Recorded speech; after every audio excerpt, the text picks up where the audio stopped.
السلام عليكم ورحمة الله وبركاته. الواحد أول مرة من سنين أوي أوي أوي أوي أوي يعني شوف نادي الزمالك في نظام وسيستم بصراحة كده يعني. أنا في حاجات شايفها في الزمالك في الميركاتو السنة دي ما شفتهاش من فترة يعني، أو ما شفتهاش خالص يعني.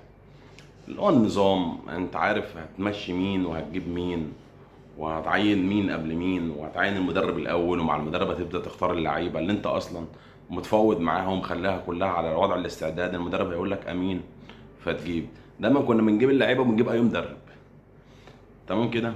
فجون ادوارد يشكر يعني، هو لحد دلوقتي انا شايفه ان هو راجل ممتاز. ممتاز مش جيد حتى ولا جيد جدا، لا هو راجل ممتاز. على قد البادجت اللي معاه اللي محدش عارفها. يعني انت بتحكم على الثقافات اللي بيجيبها ومقابل الانديه اللي قصادك. يا برنس، انت الاهلي جايب اتنين مدافعين، واحد ب 75 مليون وواحد ب 50 مليون. انت متخيل؟ فانت هتلوم الراجل على ايه؟ والبادجت اللي محطوط له كام؟ هو شغال على حدود امكانياتنا. انت هتشتري مين؟ هتشتري من مين في الدوري المصري غير من البنك الاهلي؟ فاركو سيراميكا مثلا، سموحه. الانديه اللي دي انت هتشتري من الاهلي؟ هتشتري من بيراميدز؟ استحاله طبعا. دي ناس بتدفع للاعبين بتاعتها ملايين. يعني معاك من 75 وانت طالع كده، 75 مليون وانت طالع. فانت هتشتري من مين غير من الناس دي؟ مشكلتنا ان احنا يعني بنحارب التجربه قبل ما تبدا اصلا. احنا بنحارب تجربه الراجل وهي لسه في بدايتها. طب احنا خسرانين ايه؟ احنا خسرانين مش خسرانين حاجه. ما انت السنه اللي فاتت طالع ببطوله واحده كاس مصر، فشلت افريقي، فشلت محلي. بقالك سنتين ثلاثه، بقالك 3 سنين ما بتلعبش دوري ابطال افريقيا. فايه المشكله لما ندي فرصه للراجل؟ فايه المشكله لما ندي فرصه للراجل وندعمه؟ ما احنا لازم بقى ندعم يعني، مش لما ده راجل. هو يعني معظم الناس اللي بتفهم في الكوره والمحللين اللي دارسه بقى واللي بيتكلموا ان احنا الناس على الله يعني، بيتكلموا ان الراجل دوت راجل في مجاله او ككادر في مجاله، هو راجل شاطر جدا وناجح جدا. لا انا ما ادعموش يعني. انا اول مره من سنين اشوف صفقات الزمالك ما بتتعرفش الا لما بعد اللاعب ما بيوقع. يعني هو اللاعب بيجي يوقع وبيرجع بلده تاني يكمل اجازته، ولما بيجي بيتعرف. يعني المدرب ده جه قبل ما يمضي، يعني هو جه مضى، بعد كده سافر، محدش يعرف، رجع اتعرف ان هو. كام صفقه بقى كده اتعمل، وصفقات كتيره اتعملت كده، محدش بيعرف الا لما بتخلص. احنا ما مرناش بالعصر ده في الزمالك. احنا ما مرناش بالعصر ده. فانت عمال بقى، وما بقى عمالين يسربوا لنا اسامي لعيبه فتاكه، عشان لما ما يجيبهاش يقول لك اهو بص فشل، كانوا بيهمونا بايه وجابوا لنا ايه.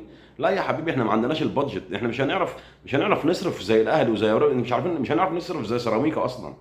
يعني احنا مش هنعرف نصرف زي سيراميكا. فاحنا لازم ندعم التجربه. لازم ندعم التجربه.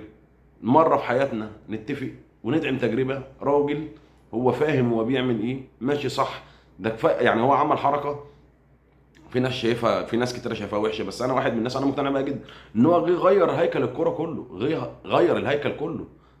كله كده مسكه كله، تعالى انت مية مية، يلا توكل على الله، هات هيكل جديد. دي حاجه حلوه. هو بادئ من تحت من تحت تحت، من تحت لتحت زي ما بيقولوا يعني. فربنا يقويه ويعينه. وانا يعني من واحد من الناس اللي بدعم التجربه بتاعت جون ادوارد يعني. ولما بتتفرج مثلا على الناس اللي بتحلل الراجل ده وبتتكلم عنه في شغله، هو راجل ممتاز جدا يعني. سيبك بقى من تجربه فاركو وبيراميدز، انا ما تجربتين انت لازم تاخد بيهم يعني. بس انت معظم الناس اللي شغاله في المجال دوت، الناس التقيله يعني، بتطلع بتشكر في الراجل. طب انت ليه ما تدعموش؟ ليه ما تدوش الثقه يا اخي؟ ما انت وثقت في مجلس الاداره الجديد ده، عمل لك ايه؟ من سيء لاسوء. 90% من الصفقات اللي جابها اترمت في الزباله. 90% من الصفقات اللي جابها اترمت في الزباله. يا راجل ده مدبسك في عقد الجزيري، انت مش عارف تخلص من الجزيري. الجزيري لما رفع عليك قضيه ان هو ما بياخدش مستحقاته، رحت جددت له سنتين. الجزيري اللي رفع عليك قضيه عشان ما بياخدش مستحقاته، رحت جددت له سنتين. انت متخيل العقليه بتاعت مجلس الاداره فين؟ يعني انت دلوقتي انت عندك عقبه اسمها الراجل اول حاجه بسم الله الرحمن الرحيم خلصك من مصطفى شلبي. هوب يلا توكل على الله. انت فاهم؟ هوب في لعيب ملهاش اي لازمه، مشي مشي وبفلوس. من امتى الزمالك هو بيمشي بفلوس؟ انا اخر مره شفت الزمالك بيمشي بفلوس بتاعي كانت امام عاشور لما راح الدنمارك. يعني انا ما حضرتش صفقه ان الزمالك مشى مثلا مشى لعيب وخد قصاده مقابل مادي. لا، يا اما اللعيب بيفسخ من طرف واحد ويرفع عليك قضيه فياخد فلوسه بقى ايه في المحكمه.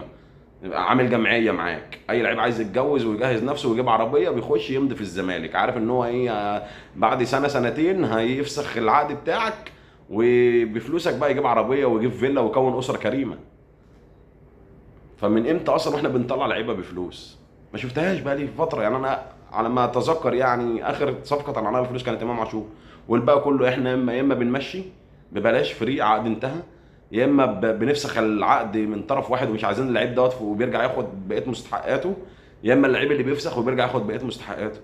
فهو الراجل بيفلتر الفرقه واحده واحده. انت يعني كل الناس برضو اللي بتفهم في الكوره اكتر مننا، والناس المحللين اللي بنتفرج عليهم وبنتابعهم، واليوتيوبر اللي بنتفرج عليهم اللي هم ممتازين جدا، والصحفيين اللي بيمثلوا النادي اللي بنحبهم، الناس بتتكلم يعني ان اي فريق بيبني سكواد بتاعه في 3 فترات كده. في 3 فترات كده احنا عايزين من اول فتره كده بسم الله الرحمن الرحيم يلا هوبا، يلا هوبا من غير فلوس. انت بتنافس قوه ماليه في مصر رهيبه، رهيبه. بقول لك الاهلي جاب 2 مدافعين، واحد ب 50 واحد ب 75 مليون. بيراميدز عارض على مصطفى محمد اعلى عقد لعيب افريقي، يعني هيبقى اعلى عقد لعيب في افريقيا وفي مصر في التاريخ، في التاريخ. انت هتنافس الناس دي؟ انت تخيل انت بتنافس الناس دي ماديا. فانت لازم تدعم التجربه، ولازم تبقى سبورت للراجل، والحساب اخر الموسم، الحساب اخر الموسم لعل وعسى. يعني انما خلاص هي الاشياء الوحيده اللي بنتعلق بيها الراجل ده، وشغال في هدوء، لا بيطلع بقى يرد، ولا ليه لجان ترد، ولا ليه اعلاميين يردوا، ولا ليه صفحه على الفيسبوك يرد، ولا هو الراجل بيعمل في صمت. انا جاي اشتغل بس، انا جاي يا راجل اشتغل بس، جاي افلتر واجيب جديد، وان شاء الله خير. يعني انا واحد من الناس بدعم جون ادوارد قلبا وقالبا، وان شاء الله ربنا يكرمه ويكرمنا على ايده. يعني ربنا يجعل له سبب ان احنا ان شاء الله نخش افريقيا السنه الجايه ان شاء الله. وما كانتش السنه الجايه انا مستعد اصبر سنه كمان. خلاص انا شايف ان في مشروع فعلا بيتعمل، والسنه الجايه هنبدا بقى نحكم فعلا هو فعلا المشروع ده صح ولا المشروع ده فشل. ما هي ايه، انت كده كده فشل، يعني انت كده كده الاداره بتاعتك فاشله. فايه المشكله لما تدعم الراجل ده؟ ادعم الراجل ده، لعل عسى ينجح يا اخي، لعل عسى يخيب ظننا، ويكون هو فعلا طوق النجاه اللي بعته لنا ربنا في السكه عشان يرجعنا تاني للواجهه تاني. فربنا كريم يا رب.